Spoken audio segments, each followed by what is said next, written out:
목요일 아침입니다. 하나님께서 오늘도 우리에게 새로운 날을 주셨습니다.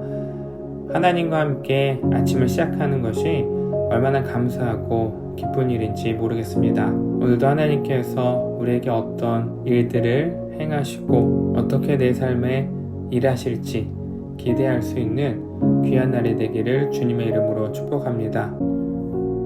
특별히 오늘은 축하할 일과 기도할 일이 있는데요. 먼저 생일을 맞이하신 분이 계십니다.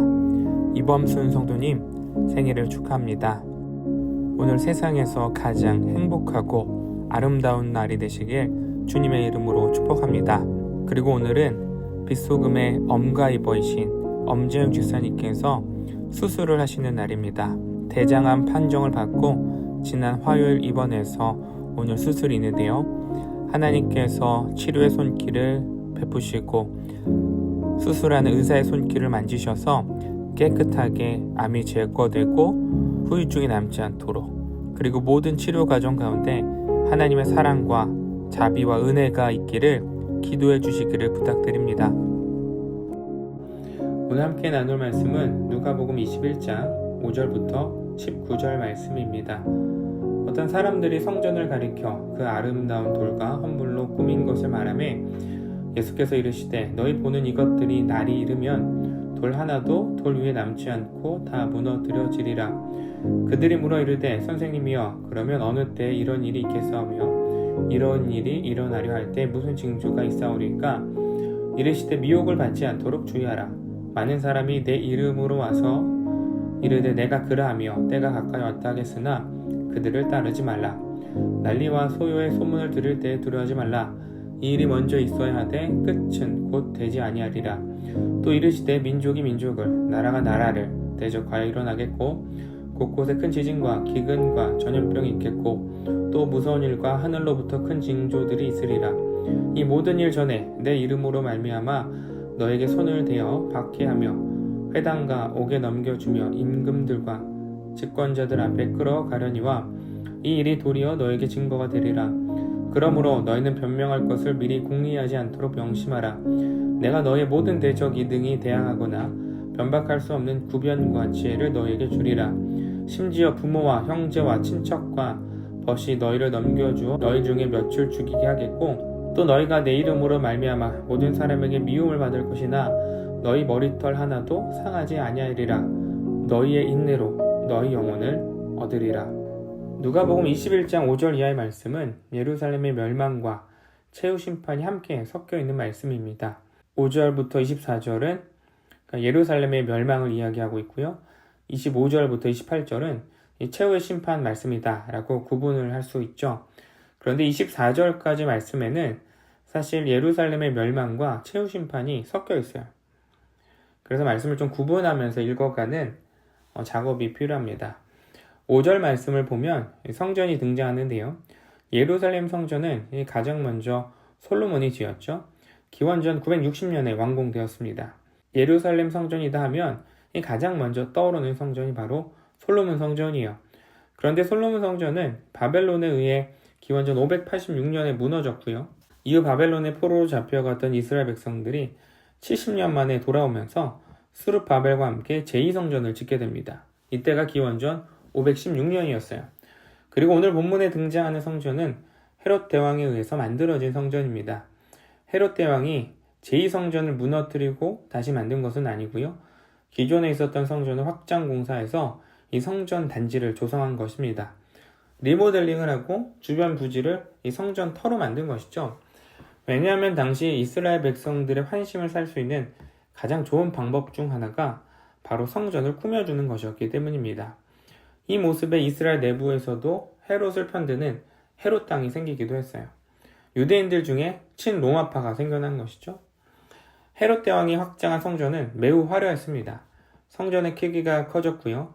부지가 넓어졌어요. 화려하게 장식되었는데요. 일부 기록에 보면 멀리서 보면 성전이 눈처럼 희고 금으로 덮인 부분이 태양처럼 빛났다라고 표현하기도 합니다. 그래서 5절 말씀에서 성전을 아름다운 돌과 헌물로 꾸몄다라고 말하는 것이죠. 자, 그런데 이런 화려한 성전이 어떻게 될까요?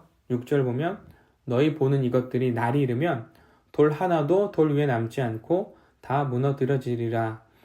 예루살렘 성전이 돌 위에 돌 하나도 남지 않고 무너질 것이다 라고 예언하셨어요. 유대인들에게 성전은 신앙, 삶, 정체성 그 자체를 상징합니다.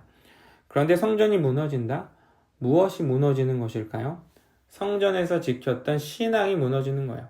성전을 아무리 크고 화려하게 지어도 성전 건물이 사람을 지켜줄 수 없어요. 언젠가 무너질 건물입니다.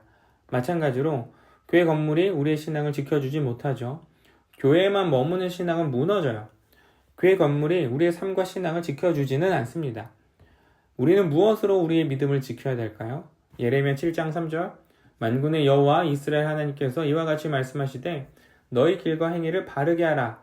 그리하면 내가 너희로 이곳에 살게 하리라.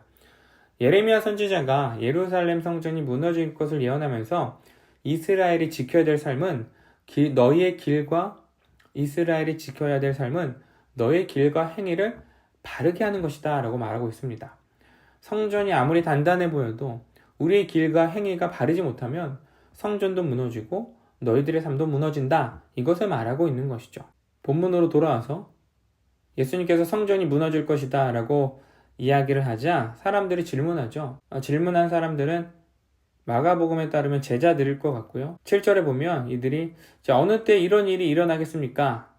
그리고 한 가지 더 질문하죠. 7절 후반부에 이런 일이 일어나려 할 때에 무슨 징조가 있사오리까? 자, 제자들이 무엇을 묻고 있어요? 예루살렘 성전이 무너지는 때와 징조를 묻습니다. 자, 징조에 관한 말씀이 바로 8절 이하의 내용이에요. 첫째, 미혹에 받지 않도록 주의하라. 자, 성전이 무너질 때가 되면 사람들이 예수의 이름으로 와서 미혹, 진리가 무엇인지 헷갈리게 만드는 것이죠. 사람들을 미혹시키는 것은요, 지금도 여전히 일어나고 있어요. 자기를 재림 예수다라고 주장하는 이단 교주들이 있습니다. 어떻게 저런 사람을 믿을 수 있을까 싶은데 거기에 넘어가는 사람들이 생겨요. 그리고 제사를 바치고 삶을 마치죠. 미혹되는 것입니다. 이 두 번째 징조는 9절에 있죠. 난리와 소요의 소문을 들을 때에 두려워하지 말라. 이 일이 먼저 있어야 하되 끝은 곧 되지 아니하리라. 끝은 곧 되지 아니하리라. 이 전쟁의 소문에 두려워하지 말라는 거예요. 세계는 역사적으로 두 번의 세계 대전이 있었죠. 이 두 번의 전쟁을 통해 수많은 생명이 목숨을 잃어버렸습니다. 그리고 이때 많은 사람들이 이 세상에 종말이 찾아왔다라고 생각했어요. 유대와 로마도 큰 전쟁이 있었습니다. 66년부터 70년까지, 132년부터 135년까지 유대와 로마 사이에 전쟁이 일어났습니다. 자, 그런데 135년에 유대인들이 자신들이 살고 있었던 팔레스타인 지역에서 쫓겨나서 전 세계로 퍼지게 돼요. 자, 그러나 세상의 종말이 찾아온 것은 아니죠.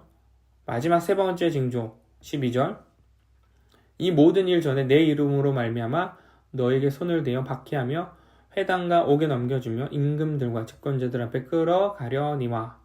자, 제자들이 어떻게 될 것이다? 박해를 받아요. 감옥에 갇히죠. 그런데 이 일이 무엇이 되냐면 13절 너희에게 증거가 되리라. 복음을 증언할 수 있는 기회가 된다는 것이죠. 복음을 전하다 감옥에 갇힐 수도 있고요. 체포를 당해 신문을 받을 수도 있어요. 그런데 하나님 나라 관점에서는 어떤 기회인 거예요? 복음을 전할 수 있는 기회인 것이죠. 박해를 받아도 비난을 받아도 치욕스러운 일을 당해도 그 모든 순간은 우리에게 복음을 전할 수 있는 기회가 되는 것입니다. 왜냐하면 17절부터 19절 또 너희에게 내 이름으로 말미암아 모든 사람의 미움을 받을 것이나 너희 머리털 하나도 상하지 아니하리라. 너희의 인내로 너희 영혼을 얻으리라. 하나님의 백성은 어느 누구도 머리털 하나 상하지 않을 것이기 때문입니다. 비록 이 땅에서는 순교를 당할 수도 있습니다. 세상은 개죽음이라고 말할 수도 있겠죠. 그런데 복음을 전하며 믿음을 지킬 때 우리는 영혼을 얻는 삶, 천국에서의 삶이 보장되어 있습니다. 그래서 예수님의 요청은 최후의 순간까지 믿음을 지켜라요. 세상에서 믿음을 지키는 것이 점점 어려워지고 있죠. 그러나 우리는 인내해야 됩니다. 버텨내야 되죠.